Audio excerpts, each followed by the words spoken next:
of YouTube in the world, so welcome back to another Kyle Minger Show video. And today, guys, I'm going to be doing the 5th review for the Obi Wan Kenobi show, and I'm feeling super excited because I've been hearing a lot that this episode has a whole bunch of flashbacks of Obi Wan, and surprisingly, I've been hearing about Anakin Skywalker, so I guess I gotta see it for myself. So before I say anything else, if you guys are new or just going into the Kyle Minger Show, what I normally do is I normally just do, reviews for Netflix and Plus, and when I go to theaters, and when I do like trailer reactions, theory videos, unboxing videos, and gaming videos, which I haven't done any of those in a long little while.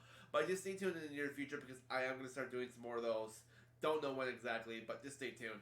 But yeah, today we'll be doing the 5th review for Obi Wan Kenobi, and like I said, there's a whole bunch of cool Easter eggs and a lot of flashbacks for Obi-Wan and Hayden Christensen's Anakin Skywalker, aka Darth Vader. So that's why I'm going to wear my Darth Vader shirt right now. And let's just get right into it. So it's 40 minutes, and you guys know the drill. I'm going to watch it, and then after I'm done, I'm going to share my honest opinions, what I like about it, and I'll tell you guys just a little later. So see you guys a little soon.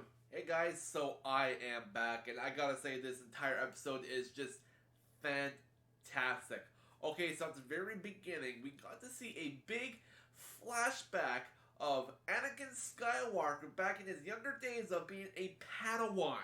With his, with his little long hair, run on the side. So he was still, in the training of being with Obi Wan. You're training at court, it's not the Jedi Temple. It looks like the same room where we saw the flashback where the younglings were training in the 2 episodes ago.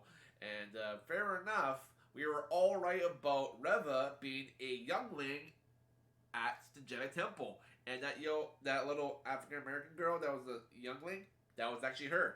She actually did get stabbed by Anakin Skywalker by Order 66, and she actually somewhat survived. So, and that's how she turned into a third sister.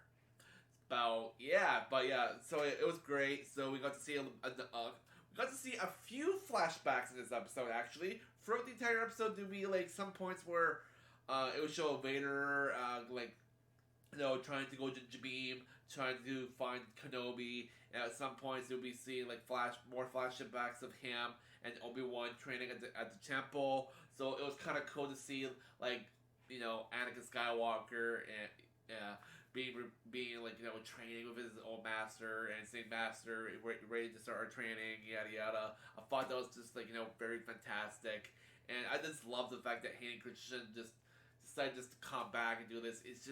It fills our freaking hearts. So I love it. It was great. And then throughout the entire episode, it's mostly about Reva became the Grand Inquisitor that she wanted to become. So when Vader granted her the medal on his ship, they actually went to do the extraction on Jabim, trying to capture Obi-Wan. So the entire episode, they're trying to fortify the I wouldn't say sanctuary, but the fortress that they're in, that a lot of people are trying to hide from the Empire, so they don't get captured and get away with them. But then during the process, I was able to catch the name of the lady that that was helping Obi-Wan and Leia. It was Tyla or something like that, or Tayla. There we go, Tayla. It was actually Tayla. There we go. It just popped in my head. So yeah, Tayla was the one that was helping Obi-Wan Kenobi from the mining planet, and it's just fair enough that at one point in this episode, she sacrificed herself in order to save Obi-Wan. And it was quite emotional, that part, so it was wow. But during the process, they were all locked in there. Leia's so-called Lola droid, that had the tracker inside of it, was able to override the controls to the hangar doors above the ceiling, so they were closed. And there was that one guy that was, I can't remember what was his name? Runian or Rukon or Rakan or something like that. I heard Obi Wan say his name. It started with an R. Rukon. Was it Rukon or something? I can't remember. It's Rukon. I can't remember. It's I know it starts with an R, but basically he's like trying to like override the controls to open the ceiling, and then Leia is like, well, he says, well, the breakers for the hangar are up there in that little vent, and no one's small enough can get in there, and Leia obviously like volunteers, like I'll go up there and fix it. So she was small enough to get up there on a ladder, crawl inside, trying to figure out what's going on, and then all of a sudden, a few minutes like later on in the episode, she finds out that her little droid was in there, Lola. I think she figured out that Lola was the one that tampered with the breakers and made the the doors close, and she was able to find that little receiver thing that on the back of her and took it off, and she came back to normal. And she knew that they were tracking them with Lola. It was like, oh, that's why you were acting so weird. So she threw it away, and then Lola came back to normal. And then Leia was able to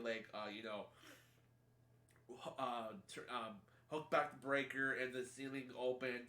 And at that point, Darth Vader was actually just on the planet, and he asked the third sister, basically, he's like, where is he? He's like, he's inside, sir. He's waiting for you. And then, basically, before that, let's just say that Obi-Wan and Reva kind of made a little plan to trying to kill Darth Vader, but because apparently Reva wanted to destroy Darth Vader because basically Anakin back in the Order 66 on the Jedi Temple slaughter actually struck her down, and she wanted to get revenge and actually take down Anakin Skywalker because she knew why she told Obi-Wan how she knew Anakin Skywalker was alive, and it was actually Darth Vader because she was there at Order 66 and saw Anakin strike her down.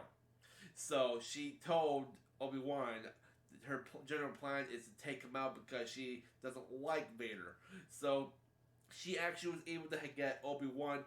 Obi-Wan was able to convince her to able to either try to strike him down, and I'll just send me inside so I can take a chance to escape so you can do your thing. So basically they did that little plan, but the plan backfired, and when Darth Vader sees the ship trying to fly out of the hangar, he freaking uses the freaking force and rips it down and tears the whole ship apart like no other thing. He was pulling a freaking Star Killer move from the Force Unleashed. It's like, holy shit, he just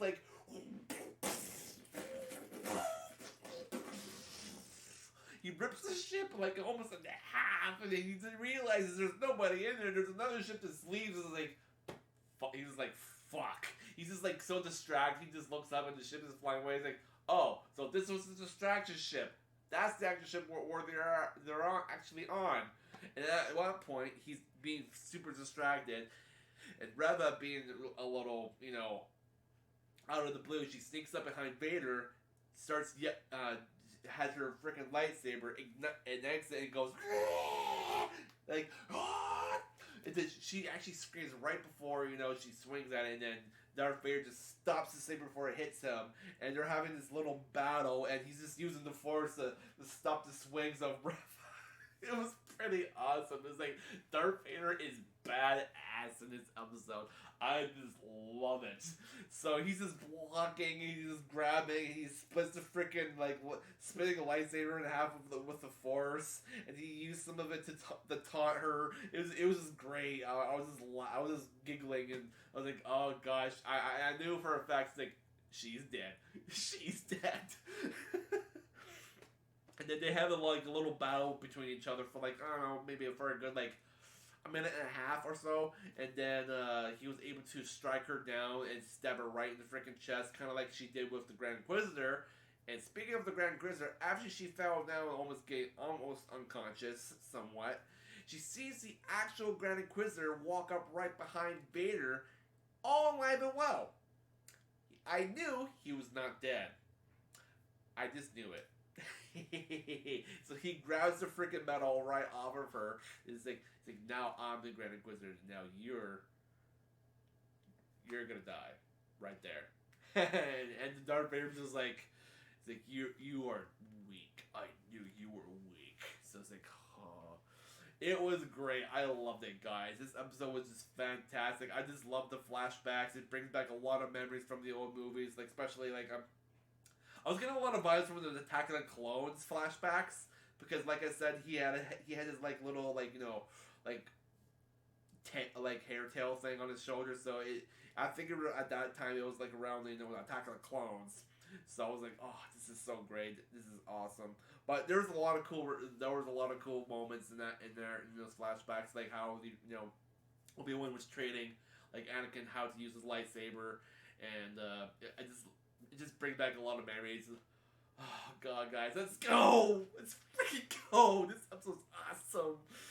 Oh, I have a feeling the next episode is gonna be freaking insane. I have a feeling that Darth Vader is gonna find out where Obi-Wan is, and they're gonna have an actual showdown properly from episode 3. So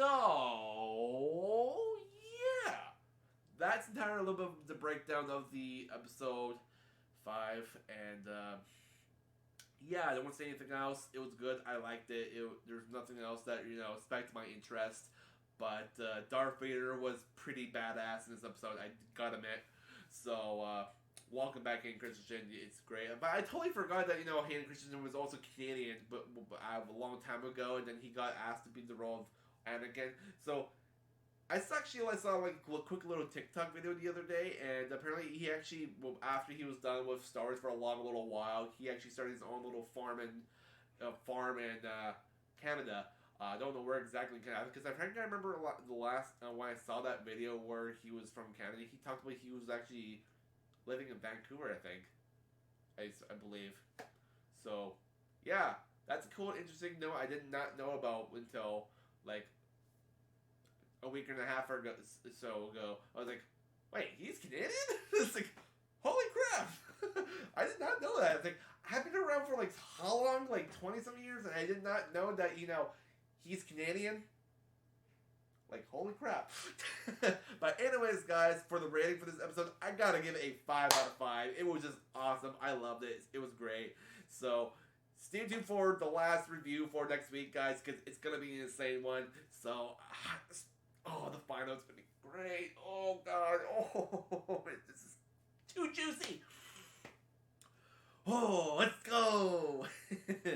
So, yeah, that concludes it, guys. So, thank you guys for watching, and stay tuned for more future reviews on Disney+. There's going to be a lot more. Don't know exactly when I want to do my first review for Ms. Marvel, but just stay tuned for that. I'm going to be doing that as soon as I can. And, yeah, so that concludes it. And then soon, I'm going to be doing a review for Stranger Things Season 4. I'm almost done with, I think, chapter... 7 or something like that. 6. No, I think it was 6. I can't remember which, but I'm almost done with season 4, so stay tuned for that. And yeah, so it was good. I really enjoyed it, so I totally recommend you guys go see this episode right now. It's awesome. It's the best one ever. Episode 4 was kind of a hit-and-miss-me, but this one, I totally recommend. So, see you guys next time, and have a fantastic week of work, school, or whatever you guys are doing. Now, good guys on the weekend. So, peace out.